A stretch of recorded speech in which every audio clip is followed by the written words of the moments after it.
Lek mati, engko sing nguripke aku. Apa iso? Iso. Buktine piye? Wis to, yen ana patimu aja nganti kowe semlalang kuwatir. Aku bakal nyuwun marang Purbane Hyang Agung supaya kowe Gusti. Apa? Megegeg ugeg sadulita lae.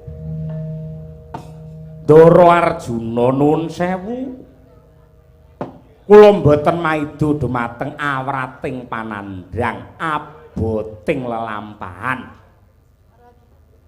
Ning kalilan kula Semar nderek matur ingkang nami katresnan. Katresnan mekaten kanugrahan saking Gusti ingkang dipun paringaken dumateng titahipun ingkang awujud uruping jiwa luhur. Menapa ta sebabipun manungsa kok pinaringan rasa tresna supados titah ing antawisipun jalu lan pawestri saged gesang bebrayan linambaran sucining bebuden supados saged dados lantaran tumangkare menungsa ing jagat raya nenggih lairipun jabang bayi ingkang minangka panyambunging sejarah. Kejawi saking menika katresnan dipun paringaken dumateng titah ing pangajab supados sedaya tumindak lan pakartine menungsa tansah linambaran rasa tresna boten namung katresnane lanang lan wadon nanging katresnanipun manungsa kaliyan sesamining gesang welas asih rasa trenyuh guyub rukun samat sinamadan gotong royong niku sejatine woing katresnan dados menawi tiyang saged bebles anggenipun anggagapi lan pinter ngetrapaken mungguing tumindak jagat menika wontenipun namung ayem tentrem bagya mulya merga kesrambah dening rasa tresna lan malihipun Gus nuwun sewu katresnan menika kanugrahan saking Gusti ingkang kula lan panjenengan boten saged nampik lan milih sarta katresnan menika boten saged dipun peksa awit rasa tresna menika sipatipun suci mila katresnan menawi kangge dolanan katresnan kangge lemeran katresnan kok kangge sembranan niku mangke saged mbebayani lan bilaheni tumrap menungsa sing uripe mung dolanan rasa tresna. Caritane satriya linuwe kang mardi mring kautaman an pegat mring pangestine ngesti ayuning kaayun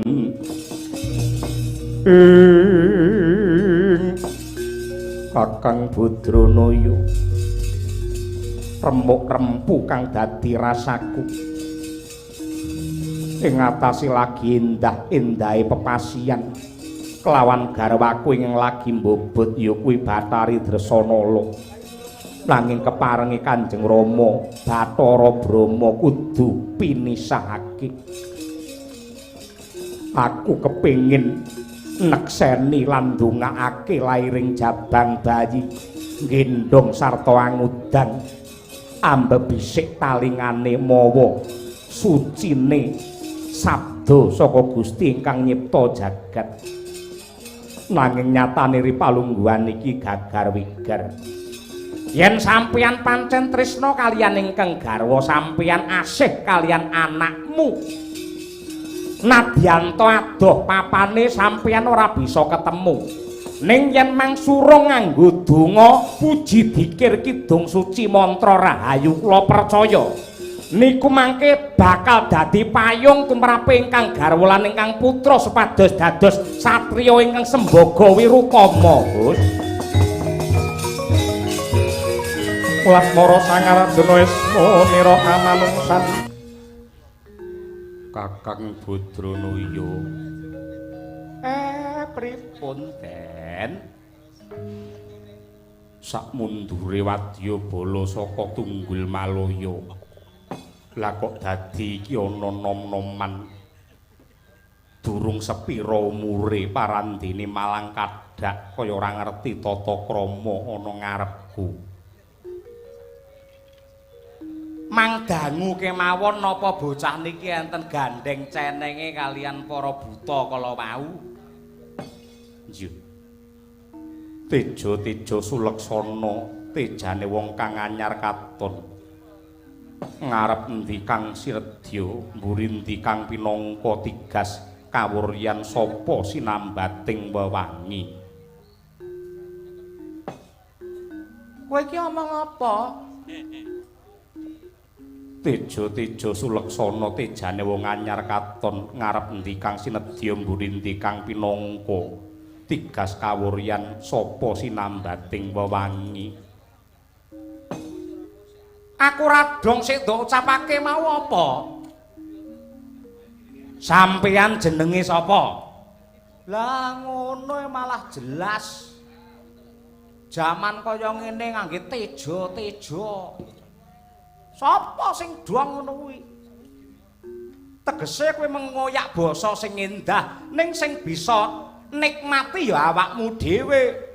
Yen sing nikmati mung awakmu dhewe, mongko wong liya ora bisa ngrasake nikmat, tegese kowe nyiksa diri. Onane kowe ngene jenenge. Lambene elek iki. Iki mesti anake wong koclok iki. Pake mesti gendeng, nggih Dan nggih. Iya nemen mesti. Lah iya gendeng iki pake iki. Kowe takon karo aku bocah kleyang kabur kanginan kandang langit kemul mega. Ora dadah ora pernah, ora duwe omah.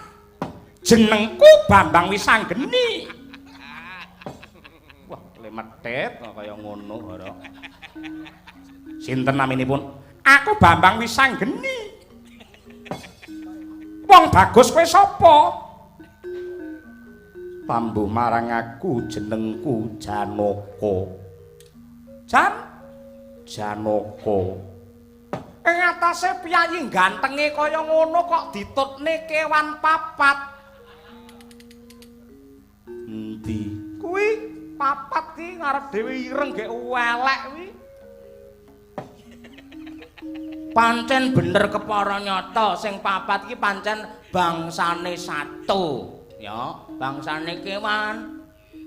Sing ngarep dhewe jenenge Bulu Semar. Sing kuru mecece jenenge Tikus Gareng. Sing gedhe dhuwur ki jenenge Petruk. Aku ki Sandi Midonayoan. Sapa to Gong iki, Gong? Sandi Midonayoan ke lho. Apa kuwi? Lho sengsara membawa nikmat ke lho. Ora nek sing eruh ora. Samsul Bakri. Alah saya neh ora ngerti.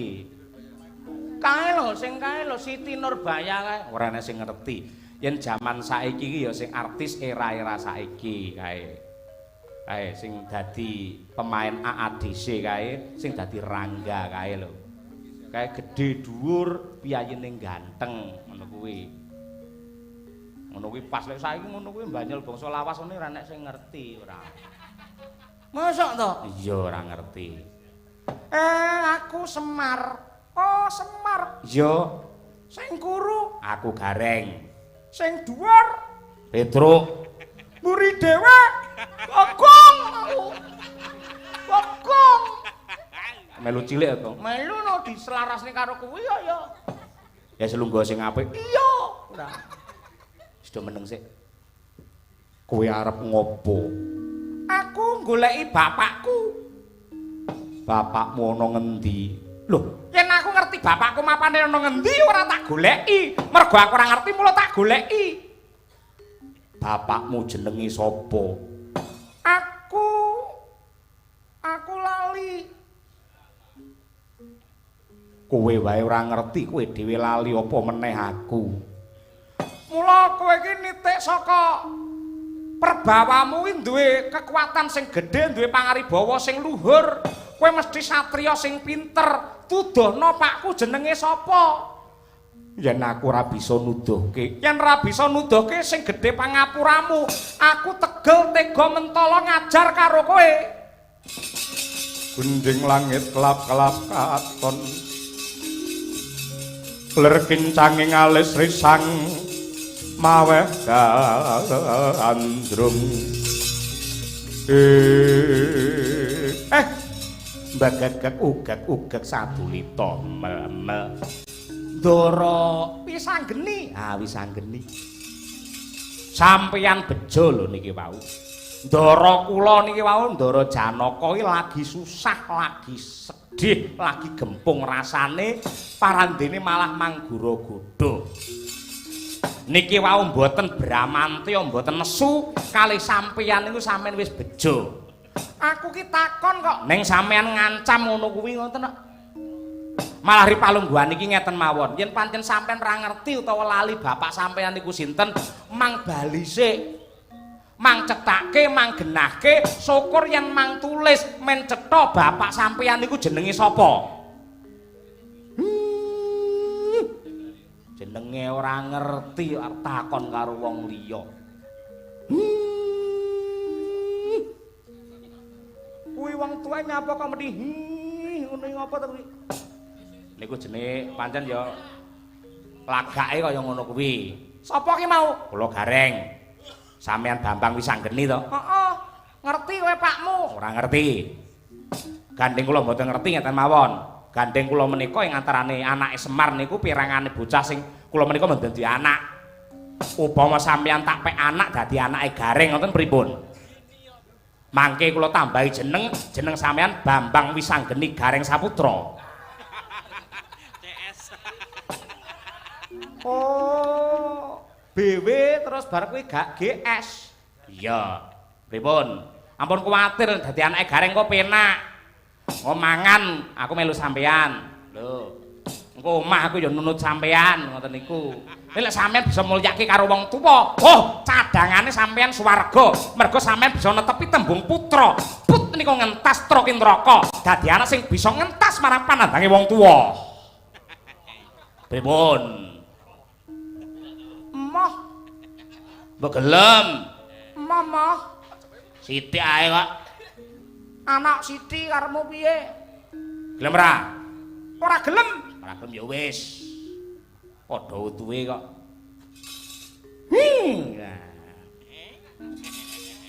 Jenengan mau sinten, Gus?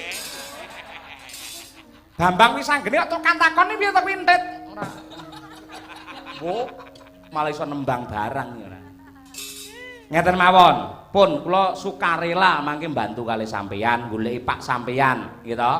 Mangke kula sing ngetutke sampeyan nganti paribasan donya diubengi ping 7 kula siap.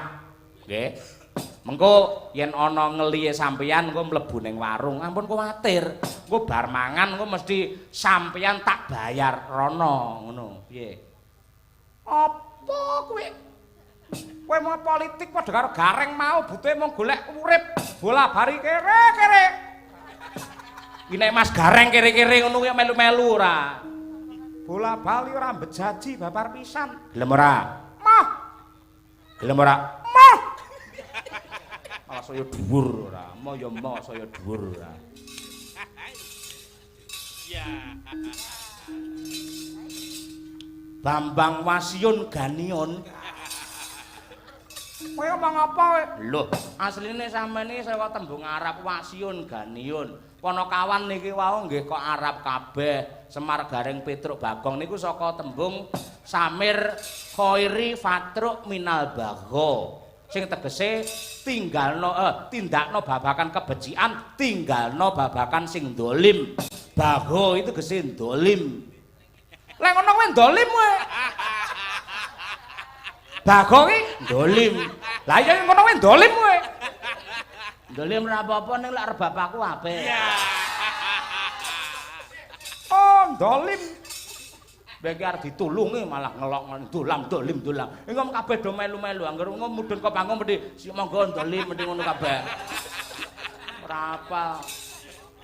Yen dilokne gendruk saiki dolim ora. Samane goleki sapa? Iki budhek apa piye bapakku? dieling-eling sampean cah enom kuwi mesti duwe daya ingat yang luar biasa. Lek kaya aku ngene wis tuwek gampang lali ngono. Mula ya tak ewangi ngeling-eling. Huruf pertama apa, Pak E? B. Du. C mesti. Dudu. D. Udu kok. Lah sapa? E mesti engko. Dudu. F. Ora nek wayang kok F ora nek. Apa ana jenenge wayang Raden Werkudara. Malah ganyol tak. Oh, saya aja ngalih kowe iki. Kene. Sapa? Iki ndaraku wis mlaku lho iki. Engko ndaraku saya ado aku ketinggalan. Mergo ndaraku iki anggere susah ngene mlebu ning alas. Ning alas. Nggih. Lek luwe piye? Renek warung to. Ya sakeneke sing dipangan suket ya suket. Ana apa wae dipangan mergo pancen laku prihatin nglakoni tapa. Tapai satata-papa ngono kae. Kaya wong sing ra duwe apa-apa, ngono ya. Aku tak ngetutne Ndara Arjuna dhisik. Sik. Lambemu meni apa? Ngetutne ndaraku kowe budhek piye ta? Sing ngomongke ndaramu jenenge sapa? Ndaraku jenenge akeh. Ya Raden Janaka, ya Raden Permadi, ya Kuntadi, Anaga Mahabau, ya Kumbang Mara. Kumbang Ari-ari. Ya Bambang Melati Rinonce. Wes ya, sik pas saben malah sapa ki mau? Ndaraku ki wong kondange jenenge mesti akeh, ngerti ora? Pahan kowe, paham? Jenenge akeh. Lah ya sebutno siji-siji, komplit. Komplit. Ya, sapa? Siji, loro. Telu, papat sikil gedruk. Kok jamane kowe? Siji. Loro. Siji. Janaka. Loro. Permadi. Telu. Sarmadi. Sapa? Udu kuwi ra melu ding kuwi biasane dadi Semar kuwi malahan ora. Sapa? Anaga. Neh Mahabau. Sapa neh? Bau mulut. Sapa? Mulutan terus bakda mulut, Jumadil awal, Jumadil akhir. Kowe guyon karo aku, kowe kelalekan karo aku.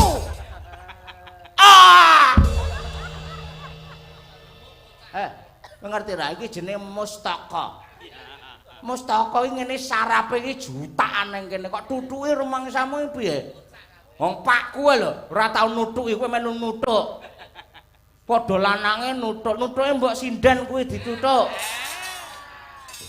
Sinden ki apa? Urung ngerti ya kowe ya? Urung. Ya wis rasa tak omongi esuk lek ngerti dhewe, ya. Wes aku tak mulih sik. Ora. Sing kok sebutne mau. Daramu jeneng sapa? Komplit. Aja komlak-komlak tak lunga aku. Ndara Arjuna. Nah, iki lho. Iki lho sing nang lambemu iki lho. Kuwi bapakku kuwi. Siapa? Sing kok sebutne iki mau lho. Ndara Arjuna lho. Ora mungkin Ndara Arjuna duwe anak kaya kowe gali no kowe. Ora mungkin Ndara Arjuna piye alus, lembah manah, lek mlakuke tindake sang pekik. Ngono lho. Mandhap saking gunung kembar ngono. Ngono kuwi to? Ora tak tambah dhewe iki mau ora. Wis ya. Kuwi bapakku kuwi. Sing ngendi? Kuwi mau lho. Sing kok sebutne mau Arjuna kuwi bapakku. Masa sih? Iya. Abahmu lho. Abahe pete nekat ae. Dadi kuwi anake Arjuna. Ibumu sapa? Ibu Pertiwi. Gak aku lek ngono tak bedel kowe engko ora. Aku ora seneng kaya ngene. Tak tinggal. Aja. Aku seneng karo kowe. Kowe ngramong apa-apa nyawang kowe meneng ngene aku dungguyu. Lambemu padake dagelan apa piye? Tenan aku nyawang kowe weteng kowe marai kaku. Selek lunga ngetan aku tak mampir ning omahmu nyegat mahmu ya. Aja. Pemedhi ngomangane apa-apa ning nggenku ora. Senengane kok ora. Wis. Hop. Bagong. Ede. Daramu Arjuna kon rene. Lah sampean ra cetha buwe sapa nek jelas ibuke sapa omahe ngendi. Engko aku tak kandha. Lah ana apes sing awakku ya aku kandha karo Ndara Janaka. Nuwun sewu Gus, Ndara Janaka. Terus Janaka kok kene terus nyauri, "Apa Bagong? Niki enten lare sing jenenge Wisanggeni." Iya Bagong. Semare barang ana. Oh ya. Ana apa Bagong?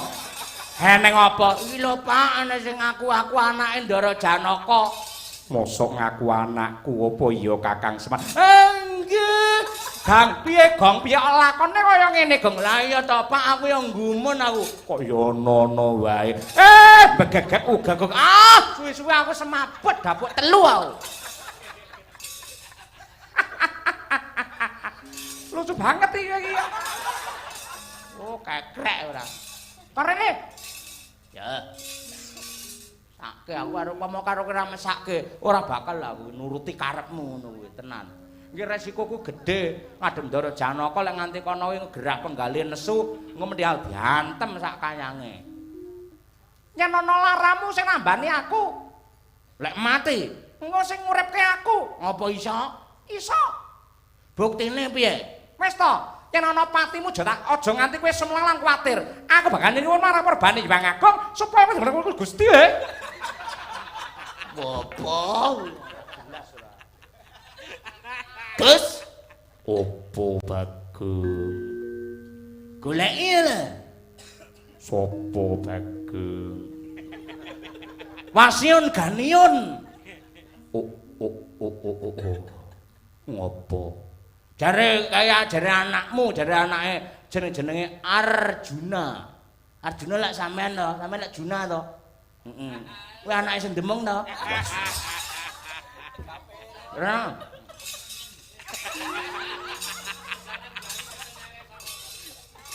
Sopo goleki aku? Aku. Kowe jare ngaku anake Arjuna. Iya.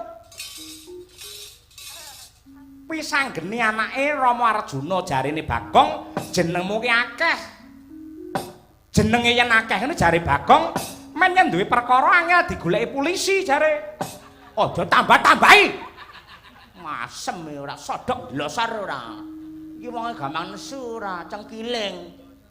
Senengane neka-neka. Lho Gus, ngaku anakmu.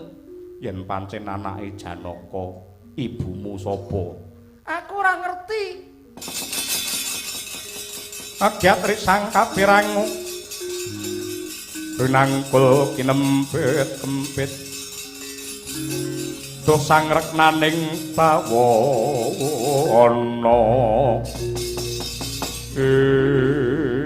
pisang geni cetha lamun anggonmu teka nang ngarepe Janaka mung butuh gawe giduh lan kisruh sarta ribeting rasaning atiku. Kowe wong ngawur ngawuh gawar gawe-gawe tumrap lelakon iki. Mula kang mangkono, janji ora ilang tak kedhepake tanganku ndarat ner bathukmu ora sigar mrapat tak guroni bathangmu. Apa rumangsamu aku wedi karo kowe? Legandang dening aku. Ing kene dalan patimu. Hei Janaka, aja ngel, aja ngel.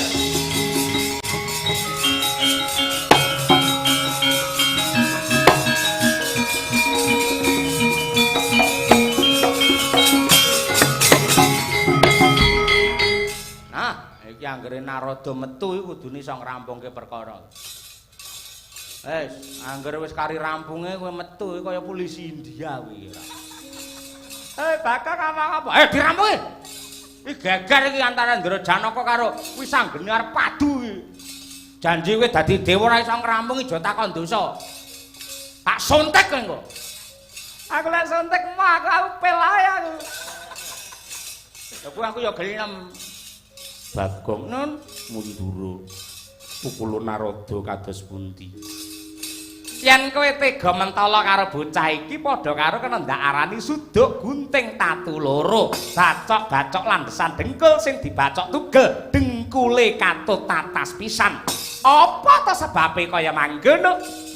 Yektine iki wiji sing ndok tandur marang Bathari Dresanala sing wis lair umur 7 sasi. Banjur dibuang ana madyaning Kawah Candra dimuka dening Bathari Durga banjur ndak slametake. Gandeng bocah iki dumadi saka wisa-wisaning geni. Mula ndak paringi pusaka nama Bambang Wisanggeni iki anakmu Janaka.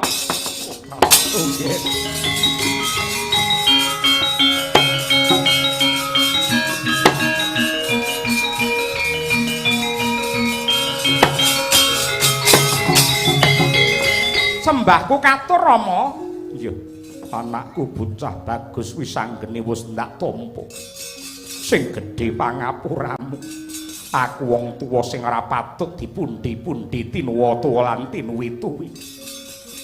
Nganti kowe temeka ana ing kene iki mergo klerune bapakmu. Aku sing kleru Rama, aku sing kleru. Wis rasa rebutan luput, saiki ngene wae.